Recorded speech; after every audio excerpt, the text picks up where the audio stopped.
말씀 누가복음 1장 46절부터 56절까지 함께 합독하시겠습니다.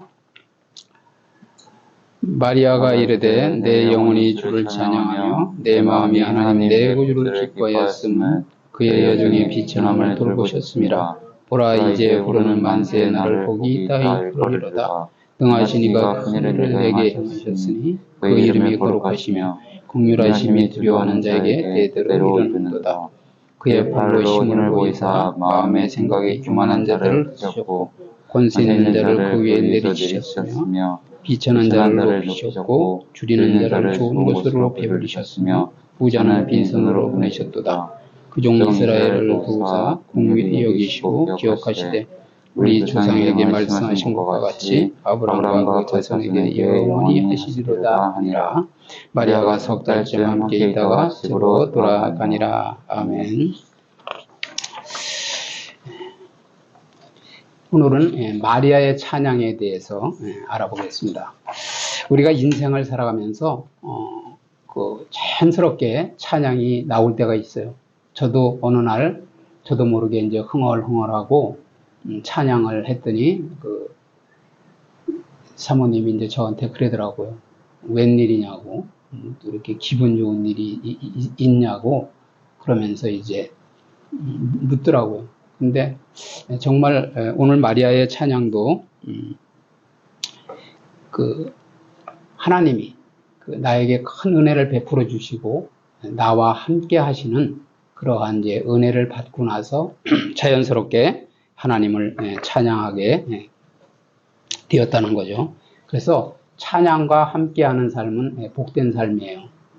그래서 아까 이제 좀 전에 특송에 대해서도 말씀을 드렸지만 그런 것을 우리가 준비하다 보면 이제 계속 또 찬양을 연습하게 되고 평소에도 부르게 되고 생활 속에서 이제 그것을 내가 체험하고 부르는 거기 때문에 그 찬양과 함께하는 삶이에요. 그 삶이 복된 거라는 거지. 그렇지 않으면은 생각이 이제 육신적으로 흐르게 돼 있어요. 육적으로 흐르게 돼 있다고. 어떻게 하면 내가 그냥 세상에서 즐거움을 얻을까? 그죠? 내가 이 세상 짧은 인생을 어떻게 해야 또 즐겁게 살까? 그냥 그것을 하나님 앞에서 마리아와 같이 하나님을 찬양하며 하나님 앞에서 찾는 것이 아니라 사람의 생각으로 찾을 수도 있다. 그런 얘기예요. 누가복음 1장 46절 보시면 46절 48절 큰 목소리로 마리아가 이르되 내 영혼이 주를 찬양하며 내 마음이 하나님 내 구주를 기뻐하였음은 그의 여정의 비천함을 돌보셨습니다. 보라 이제 후로는 만세의 날을 복이 있다 일컬으리로다. 좀 전에 말씀드린 대로 마리아가 자신에게 임한 하나님의 은혜를 찬양하는 거예요.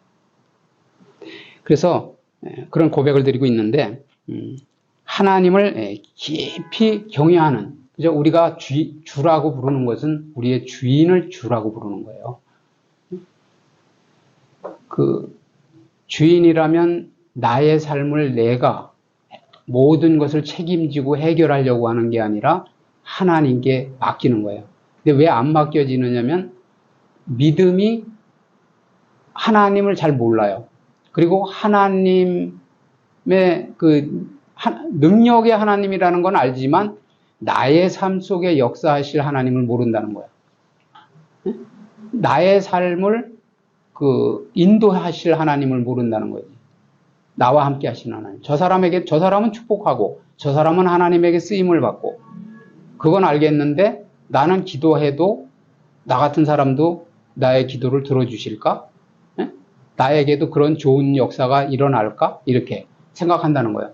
근데 이제 여러분들이 더 깊이 생각해야 될 건 뭐냐면, 하나님은 신실하신 하나님이에요. 그러니까 말씀대로 역사하시는 하나님이에요. 그렇기 때문에 그 말씀을 여러분이 알아야 된다고. 그래서 그 말씀대로 여러분도 행하시면 그러면은 그건 보장된 거예요. 보장된 거. 그거를 아셔야 돼요. 그러니까 일주일 동안에 얼마만큼 말씀을 많이 묵상하고 그리고 그것을 말씀을 나의 삶에 적용하느냐가 관건이라는 거예요. 근데 그걸 모르기 때문에 너무 어렵다 이렇게 생각하는 거예요.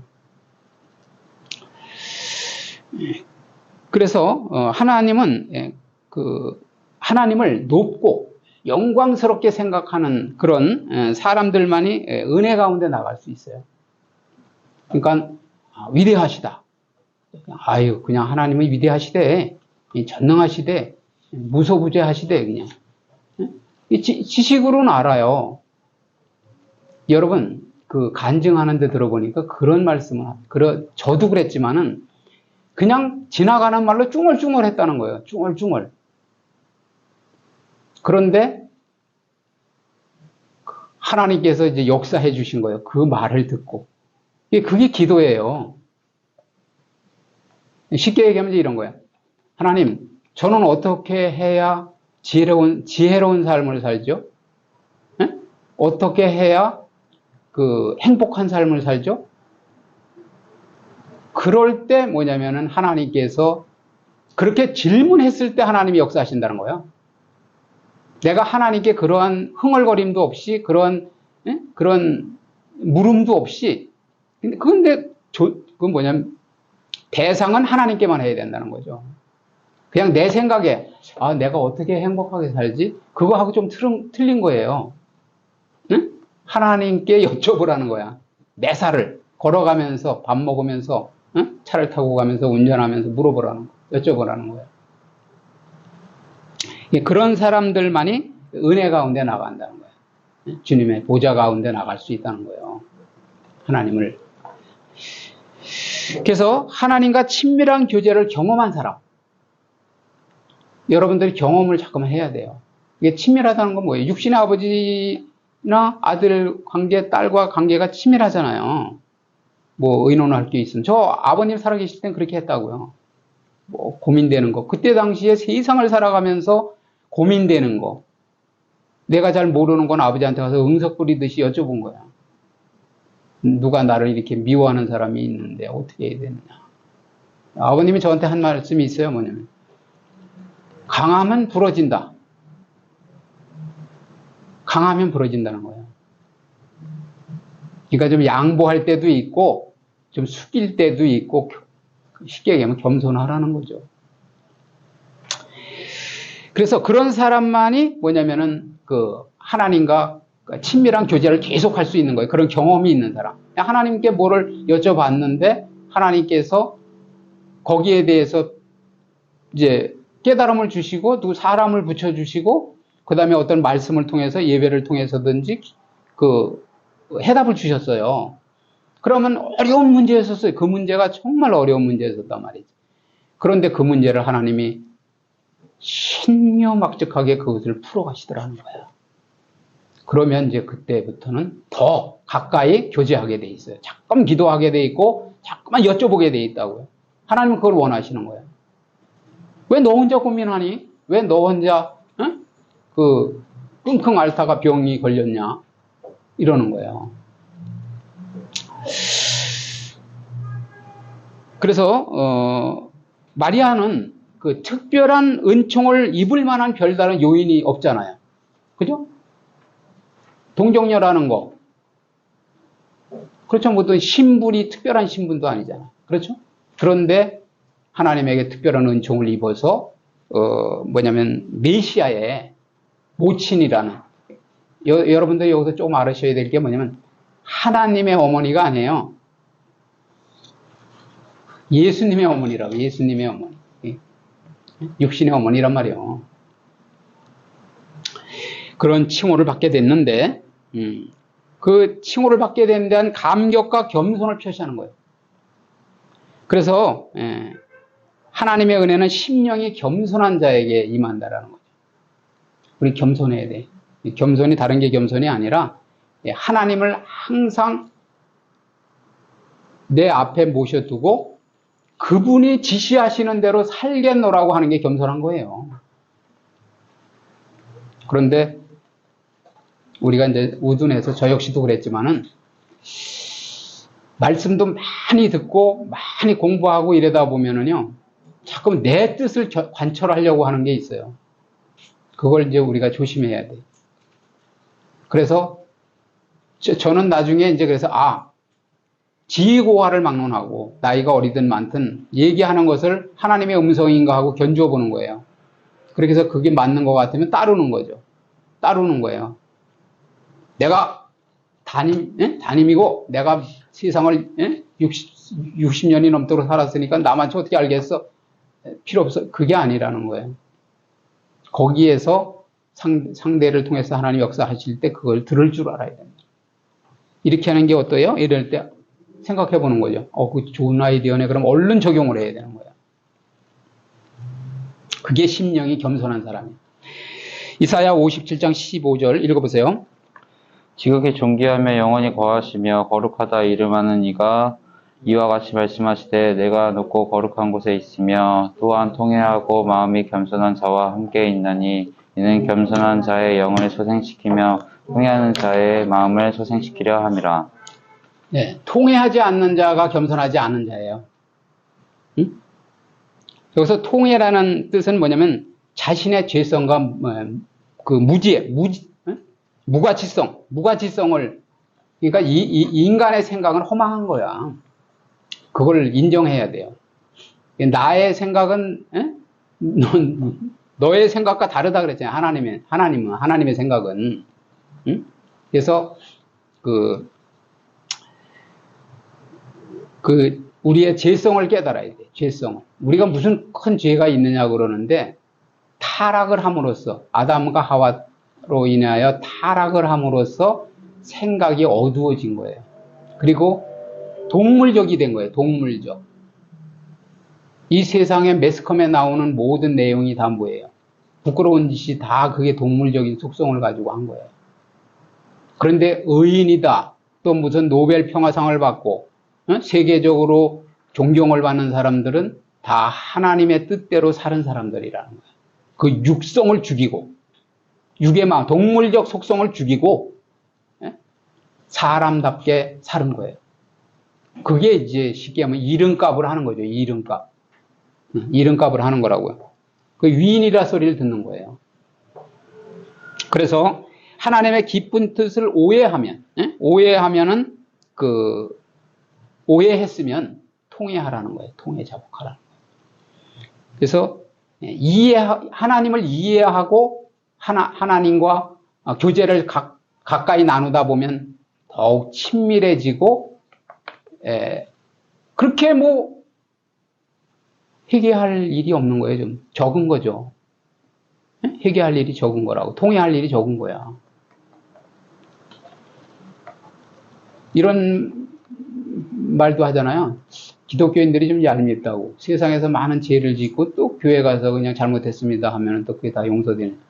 근데 누가 이제 그런 말씀도 하는데 생각을 해보세요. 평생 동안에 하나님 앞에 한 번도 올바른 통회를 안 한 사람과 눈물을 펑펑 흘리면서라도 회개를 했던 사람은 똑같을까요? 틀릴까요? 눈물 콧물 쏟고 정말 제가 죄인입니다 하고 가슴을 한 번이든 쥐어 뜯었던 사람과 하나님 뭐 필요해? 내가 얼마나 똑똑한데 나는 내 생각대로 내 주먹만 믿고 내 살아. 그런 사람과 똑같겠냐는 거예요. 어찌됐든 교회에 오면 말씀을 듣게 되고 그죠? 그래서 풀로 비유하면 풀이 죄의 싹이 자라고 있단 말이에요. 자라고 있는데 그냥 자라도록 계속 놔두는 거와 조금 자랐을 때 뜯어버리는 거와 어떻게 되겠어요? 죄가 장성한 즉 사망을 낳는다고 그러잖아요. 응? 장성하지 못하도록 조금 자랐을 때 교회 매주일 와서 매주일 회개해야죠. 그러면서 진정한 회개는 이제 그 똑같은 행동을 반복하지 않는 거예요. 그게 진정한 회개며 통회라는 거예요. 그래서 전능하신 하나님만이 하실 수 있는 큰 일을 마리아에게 행하셨다는 거죠. 49절 50절 능하신 이가 큰 일을 내게 행하셨으니 그 이름이 거룩하시며 긍휼하심이 두려워하는 자에게 대대로 이르는도다. 전능하신 하나님만이 하실 수 있는 큰 일을 마리아에게 행하셨는데 성도는 공공에 처할 때 도움을 얻기 위해서 전능하신 하나님을 의지해야 돼요. 근데 좀 전에 말씀드린 대로 여러분들이 내가 정말 기도하면 하나님이, 저 역시도 그래요. 진짜 어려운 문제가 있어서 기도하는데 거기에 대한 게 바로 응답이 오지를 않아요. 그럴 때는 너무 힘들죠. 그렇지만 때가 되면 하나님께서 하시더라고요. 그런데 거기서 뭘 가르쳐 주시느냐? 인내를 가르쳐 주시는 거예요. 인내를 가르쳐 주시는 것은 그러한 상황 속에서도 참을 수 있는 마음을 주시는 거예요. 참을 수 있는 마음. 목회자의 가장 고민거리는 뭐냐면, 말씀을 정말 막 피를 토하도록 준비해서 전하는데 성도들의 반응이 없는 거예요. 믿음이 자라지 않는 거라고요. 그럴 때 내가 잘못 전하고 있는 거 아닌가? 내가 하나님 앞에 깨어지지 않아서 그런가?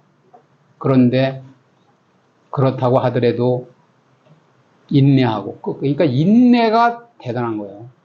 인내하지 못하면 화를 내게 돼 있다니까요. 인내하지 못하면 정죄하게 돼 있어요. 인내하지 못하면은 그 사람이 미워지게 돼 있다고. 내가 그렇게 똑같은 말씀을 전했는데, 피를 토하게 전했는데 왜 못 알아들을까?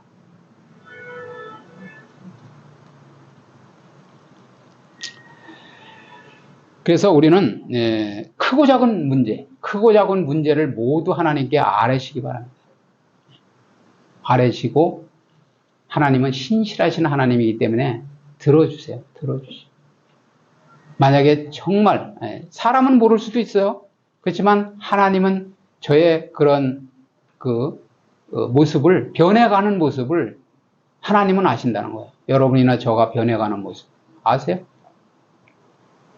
제약된 길에서 100%였었다면, 100% 제약된 삶을 살았었다면 줄여서 50%에 대한 삶을 살고 40%, 30%, 20% 이렇게 줄여가는 삶을 하나님은 아신다는 거예요. 시편 46편 1편에도 하나님은 우리의 피난처시요 힘이시니 환난 중에 만날 큰 도움이시라. 그죠? 어려움을 겪을 때 하나님께 도움을 청해야 된다. 하나님은 환난 중에 만날 큰 도움이라는 거예요.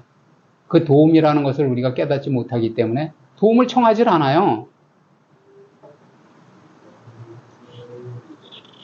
우리가 사람을 너무 의지하고 물질을 의지하면 나중에 창피를 당해요. 어떻게 창피를 당하느냐면 계속 빌리러 다니게 돼. 근데 하나님께 막 매달리고 하나님께 지혜를 구하잖아요. 그러면 이제 하나님이 좀 풀어주시더라. 하나님의 방법대로 풀어주신단 말이에요.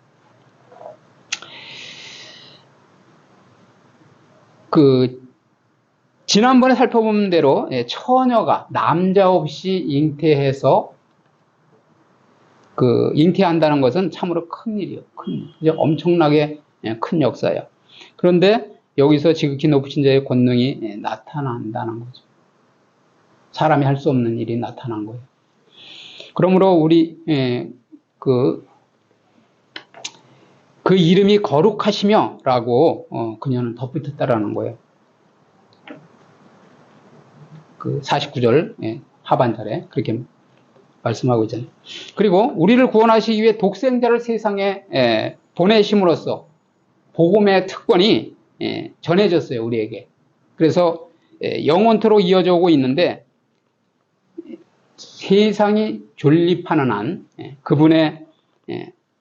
그분 안에서 용서와 그리고 치유와 그리고 용납이 이루어지는 거예요. 용납. 우리가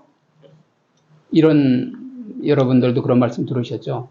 내가 아무리 큰 죄를 지었다 하더라도 예수님의 은혜가 크기 때문에 다 용서받을 수 있다. 회개하고 자복하면.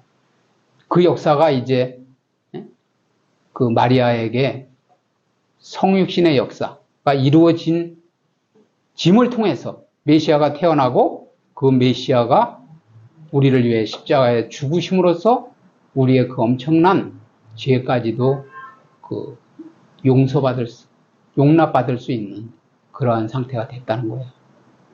그래서 이런 이론이 있어요. 영적 문제가 있으면은, 영적 문제. 이게 영적 문제야. 예수님이 나의 죄를 위해서, 나의 인생 문제를 위해서 오셨는데 그것을 모르고 살아가는 게 영적 문제라고요. 다른 게 영적 문제가 아니요. 그래서 귀신을 섬기다가, 점을 치다가, 무당을 섬기다가 정신병자가 되는 것이 영적 문제란 말이에요. 그래서 영적 문제가 있으면 그 다음에 정신 문제가 오는 거예요. 정신 문제. 그리고 정신이 또 온전하지 않으면 육신의 문제가 오는 거예요. 육신의. 질병이죠, 질병.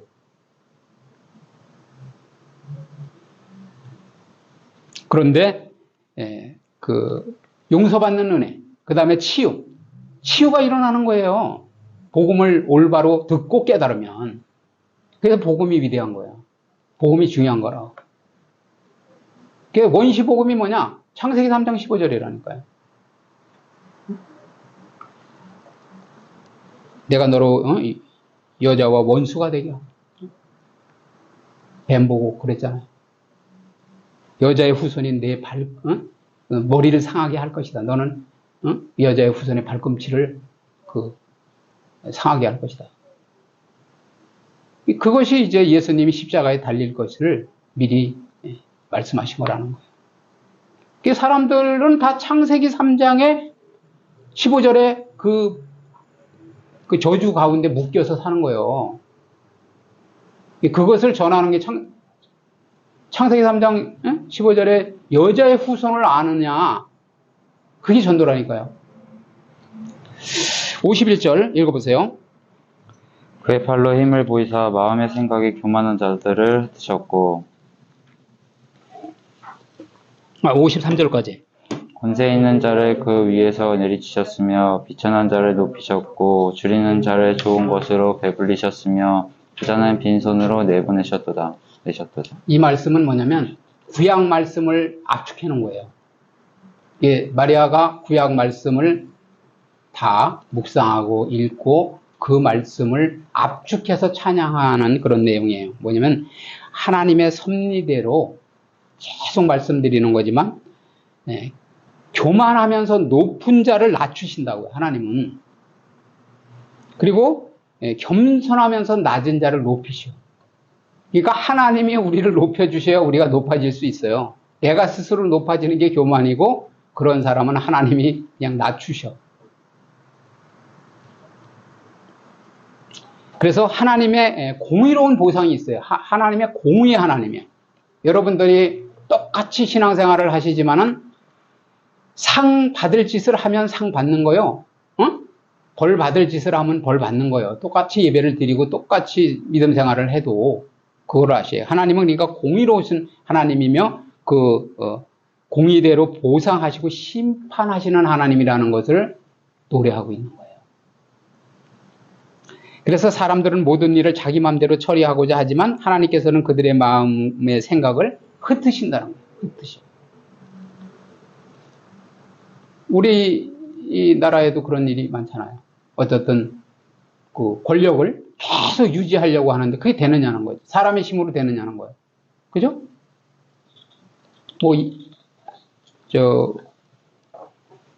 이조 시대 때부터의 모든 역사가 그렇잖아요.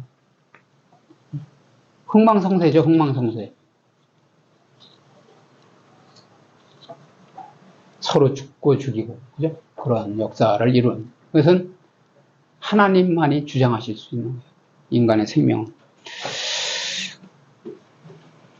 권세에 있는 자들은 권세의 힘으로써 그들의 보좌에 앉는 것이 보장되리라고 생각하지만 하나님께서는 그들을 끌어내리신다는 거죠. 그걸 알아야 돼요. 하나님이 끌어내리면 방법이 없어요. 구약시대에도 그런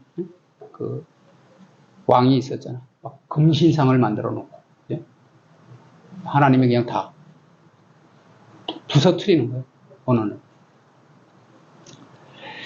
54절 55절 읽어보세요. 그 종 이스라엘을 도우사 긍휼히 여기시고 기억하시되 우리 조상에게 말씀하신 것과 같이 아브라함과 그 자손에게 영원히 하시리로다 하니라. 그 이스라엘은 유일하고 참되신 하나님을 섬기도록 택하심을 받은 언약 공동체예요. 유대, 그러니까 그 육적 이스라엘을 얘기하는 거예요. 쉽게 말하면 혈통적 이스라엘. 근데 구약 시대에는 국률과 도움이 원칙적으로 이스라엘에게만 한정되어 있었다라는 거죠. 그렇지만은 말라기 이후 400년 동안 이스라엘에는 하나님의 말씀을 대안할 그 선지자가 끊겼어요. 그래서 암흑기가 진행되었는데 그러던 중 암흑을 뚫고 구원의 새로운 역사가 시작된 거예요.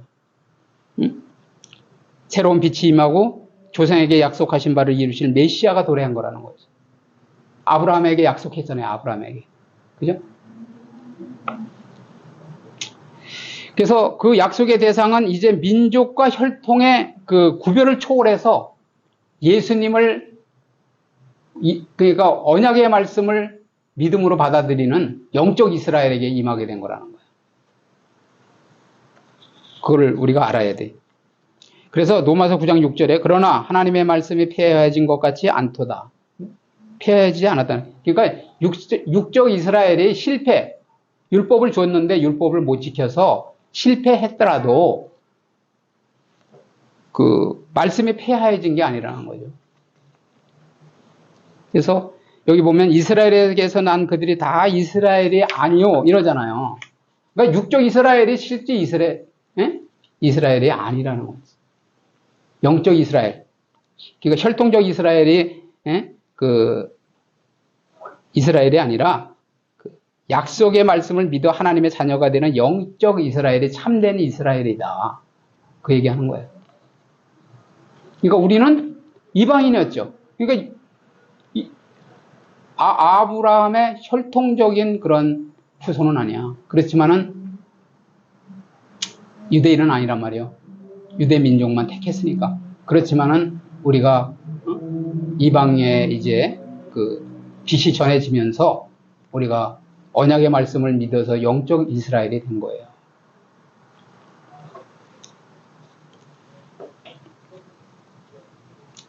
예. 그렇죠. 그러니까 혈통적 자손이었다 하더라도 아브라함에게 두 자녀가 있었잖아요. 하나는 이삭, 하나는 이스마엘에 있었잖아요. 이스라엘이 그 임신을 시켜서 하가를 통해서 사라를 통해서 임신을 시켰잖아요. 똑같이.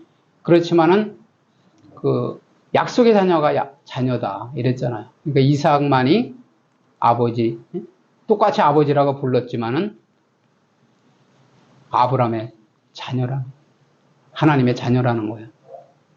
이스마엘은 그냥 아버지라고 불렀지만 내가 쫓겼잖아. 갈라디아 3장 16절에도 이 약속들은 아브라함과 그 자손에게 말씀하신 것인데 여럿을 가리켜 그 자손이라 하지 아니하고 오직 한 사람을 가리켜 네 자손이라 하셨으니 곧 그리스도라. 그죠? 하나님과 아브라함이 맺은, 좀 전에 말씀드렸지만 언약을 맺었어요. 하나님께서 네 자손으로 천하 만민이 구원을 받게 한다고 그랬는데 그리스도를 통하여서 성취된 것을 말씀하고 있는 거예요. 그리스도를 자손이라고 그런 거예요. 그래서 갈라디아 6장 16절 무릇 이 규례를 행하는 자에게와 하나님이 이스라엘에게 평강과 긍휼이 있을지어다. 그리스도의 십자가를 부끄러워하지 않는 것이 적극적으로 성령 안에서 새롭게 살아가는 것이라는 거죠. 그러니까 이 규례를 행하는 자에게와, 그죠? 우리는 십자가의 도를 깨닫고 그 십자가의 도대로 살아가야 된다는 거예요. 마리아가 석 달쯤 함께 있다가 집으로 돌아가니라. 마리아가 엘리사벳을 방문하여서 6개월 정도 임신된 상태였었는데 그 엘리사벳이 그런데 3개월을 함께 같이 있다가 이제 돌아와요. 그래서 집으로 돌아간 후에 가이사 아구스도의 호적 명령으로 요셉과 함께 나사렛에서 베들레헴까지 여행하게 됐다라는 거죠. 예, 말씀을 정리하겠습니다. 마리아에게 임한 성육신의 큰 은혜를 시작으로 우리에게도 그 하나님의 큰 은혜가 임하였다라는 거죠. 그걸 분명히 알아야 돼요. 그러니까 교회를 왜 다니는가를 분명히 알아야 돼요. 첫째는 이 말씀 속에서 예수 그리스도를 발견하고, 그리고 영생을 여러분들이 영생 얻는 방법을 깨달으려고 다니는 거예요. 그래서 그 은혜가 여러분에게 임하여진 것이 깨달아진다면 찬양하게 된다는 거죠. 감사하게 되고 찬양하게 된다는 거예요. 그런 삶을 살아야 된다는 거죠. 그리고 인간의 능력을 초월해서 큰 일을 행하셨잖아요. 마리아에게 좀 전에 말씀드린 대로 사람으로서는 행할 수 없는 처녀에게 잉태케 하셔서 하나님의 역사를 이루어 가시는데, 우리는 그러한 하나님께 우리의 모든 삶을 의지하고 맡겨야 된다. 진짜 맡겨보세요. 진짜 맡긴다는 것은 뭐냐면 부도가 나도 맡기는 거예요. 부도가 나도. 사람이 막아보려고 애를 쓰면 하나님이 끝끝내 놔두세요. 그거를 그냥 놔두신다고. 여러분들이 그걸 체험하셔야 돼요. 그런데 포기해야 돼. 사람의 방법으로는 포기하고 하나님 앞에 회개하는 역사, 그 다음에 되돌이키는 역사, 그리고 예배를 철두철미하게 드리는, 그렇게 하면 그 다음에 하나님께서 이제 회복시키시는 거예요. 세 번째는 뭐냐면 하나님의 섭리대로 좀 전에 말씀드린 대로 교만한 자는 낮추셔. 그죠?